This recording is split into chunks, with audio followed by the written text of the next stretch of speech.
Boum! Tchaka tchaka. On se lance dans une lecture d'articles d'actualité sur NHK News Web Easy. Voilà, comme d'hab, n'oubliez pas, si vous regardez ça en replay sur YouTube, un petit like, un petit commentaire, un petit follow, pourquoi pas passer une tête sur Twitch, un petit abonnement Twitch, ça m'aide aussi beaucoup, ça me soutient. Vous pouvez aussi faire des dons de soutien et bien sûr prendre des cours avec moi, contact@johnnyhongo.com. J'ai de la dispo. Donc, on y va. Qu'est-ce que c'est que ces affreux kanji là qu'on voit? On va avoir ça dans le titre, vous inquiétez pas. Shingo Ryuko Go Taisho Happyo. Bon, je vais tout vous expliquer, tout va bien. Ne paniquez pas. Donc, Kotoshi Ryuko shita kotoba. Takaichi Sori Daijin no hataraite josei shusho. C'est drôle, c'est drôle, c'est drôle. De quoi on parle ici? Kotoshi, cette année. Ryuko, Ryuko,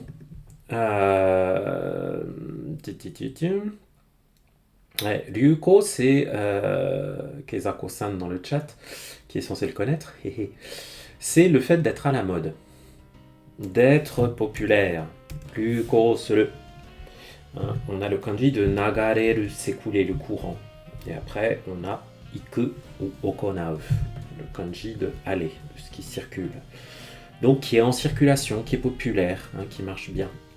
Ryuko shita kotoba. Kotoba, c'est un mot, ou parfois ça veut dire un langage, la langue. Ok. Donc, les mots qui, cette année, kotoshi, ryuko shita, qui ont été populaires cette année, qui ont un peu fait l'actualité cette année. Je vais baisser la musique, tiens. Voilà. Donc c'est un peu les mots de l'année, les mots, le Zeitgeist comme on dit en allemand et en anglais. Takaichi Sori Daijin no.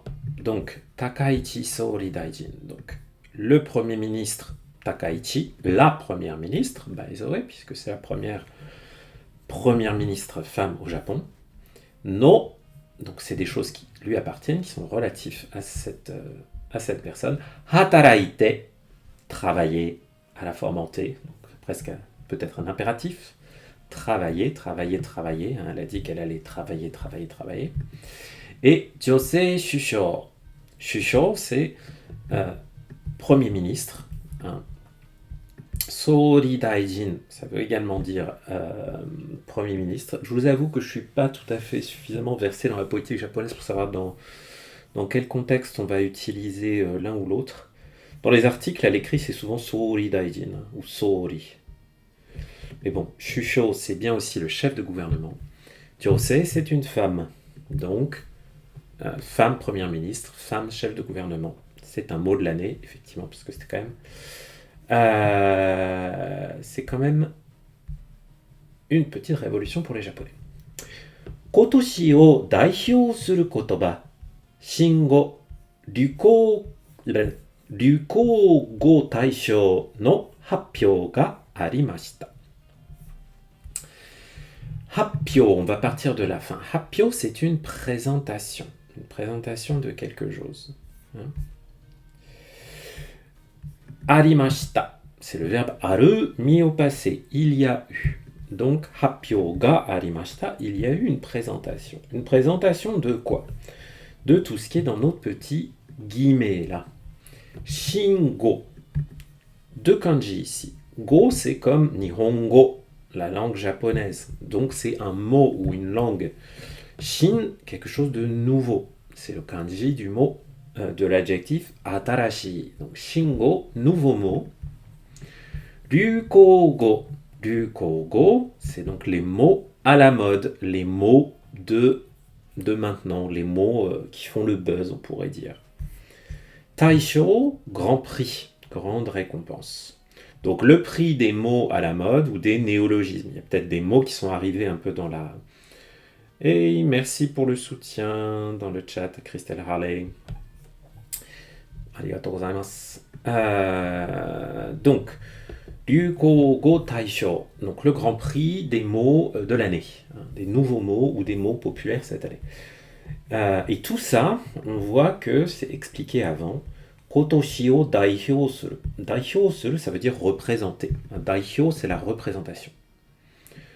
Kotoshi o daihyo suru kotoba. On a encore, ce que je dis dans toutes mes vidéos, une proposition déterminante. Une proposition déterminante, c'est quoi? C'est une proposition qui ajoute une information à un nom ou un groupe nominal qui vient juste après. Kotoba, un mot.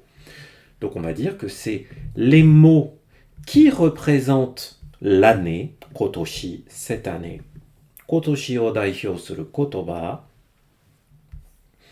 Shingo Ryukougo Taishō no Happyō ga arimashita. Petite remarque, Kezako, c'est pas que du vocabulaire N3 maxi. Hein. Ryukougo, c'est pas du N3. Hein. Shingo, c'est pas du N3. C'est de la grammaire N3 max, on va dire. Hein. Même grammaire N4 à peu près. Parce que quand ils parlent de l'actualité, ils sont bien obligés de pourquoi kotoba? Kotoba, c'est un mot, Christelle, dans le chat.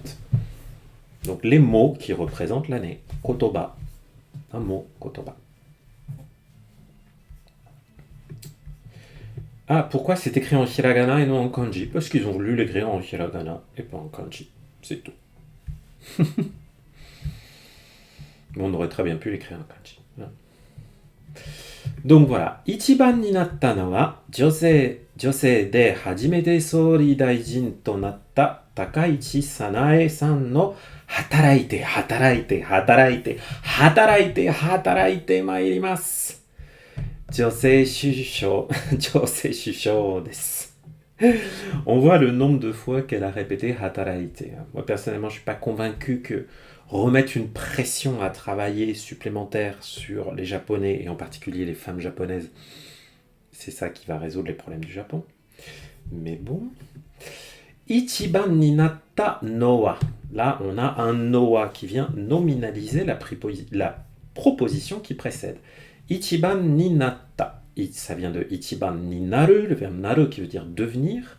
Ichiban numéro 1. Ichiban ni natta, ce qui est devenu numéro 1. Donc ce qui est arrivé en pole position. Ichiban ni natta no wa josei de hajimete. Josei, une femme. De hajimete, pour la première fois. Souri daijin to natta. Takaichi Sanae no. Blablabla. Donc, tout ça, hein, là c'est encore une déterminante.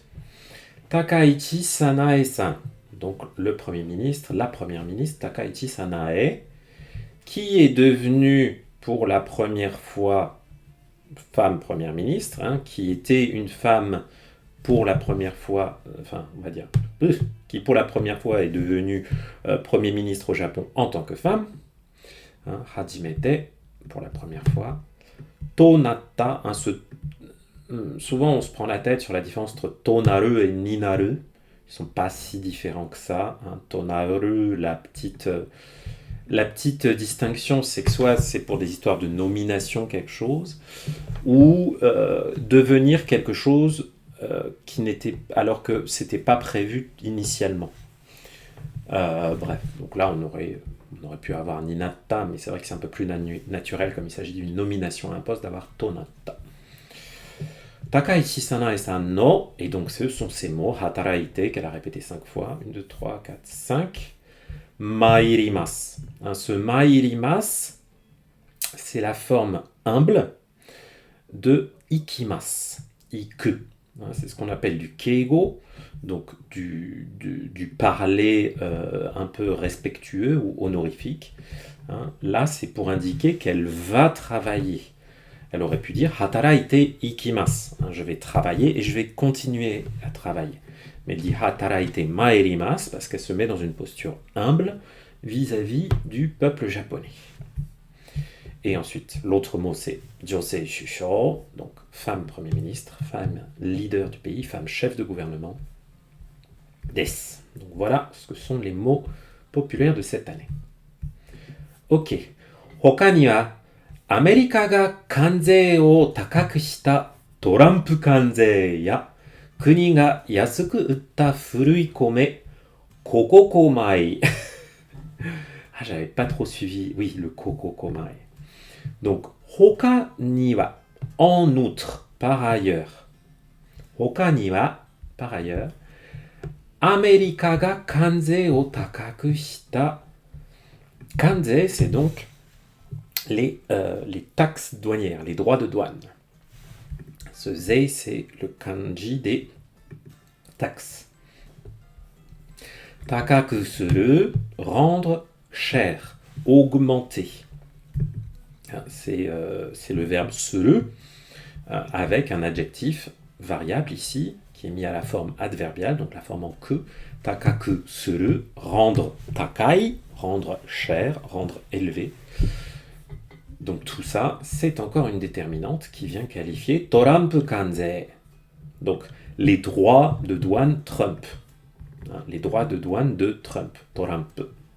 Attention parce que Torampu, ça veut aussi dire, quand ça n'est pas le nom propre Trump, c'est un jeu de cartes. Donc les droits de douane Trump que l'Amérique a augmenté, a fait augmenter. Ya, et puis entre autres, la particule ya qui fait une conjonction ici. Kuni ga yasuku utta furui kome. Le riz kome. Kome, vous allez me dire, certains, ah mais le riz c'est pas gohan. Oui, gohan c'est le riz cuit, c'est le riz prêt à manger. Kome c'est la céréale, le riz, qu'on vient de... Le riz pas encore cuit. Le riz vieux, furui. Et qu'est-ce qui lui est arrivé à ce riz? Kuniga, le pays, le gouvernement, sous-entendu. Kuniga, yasuku utta. Utta, c'est le verbe uru, mis au passé. Utta, le verbe uru, ça veut dire vendre. Donc du riz vieux qui a été vendu pour pas cher. Yasui, c'est le contraire de takai. Donc yasui, c'est bon marché. On a encore cette forme adverbiale ici en que pour ajouter du sens à vendre ici. Donc le riz pas cher qui a été vendu, enfin le riz vieux qui a été vendu pas cher par le gouvernement. Et tout ça, c'est pour nous expliquer le terme de kokokomai. Très très vieux riz, si vous voulez, parce qu'il y a quand même 3 fois le kanji de furui, le kanji de quelque chose de vieux. Les Japonais sont ultra sensibles à l'âge du riz, du riz qui a plus d'1 an, c'est pas top si vous servez ça à vos invités japonais. Osaka Kansai Banpaku no character Myaku Myaku nado ga erabaremashita. Donc Osaka Kansai Banpaku. Banpaku, c'est l'exposition universelle. Vous voyez là encore du vocabulaire d'actualité. Donc pas toujours ce qu'on apprend dans nos manuels de préparation au JLPT. Donc l'exposition universelle du Kansai et de Osaka.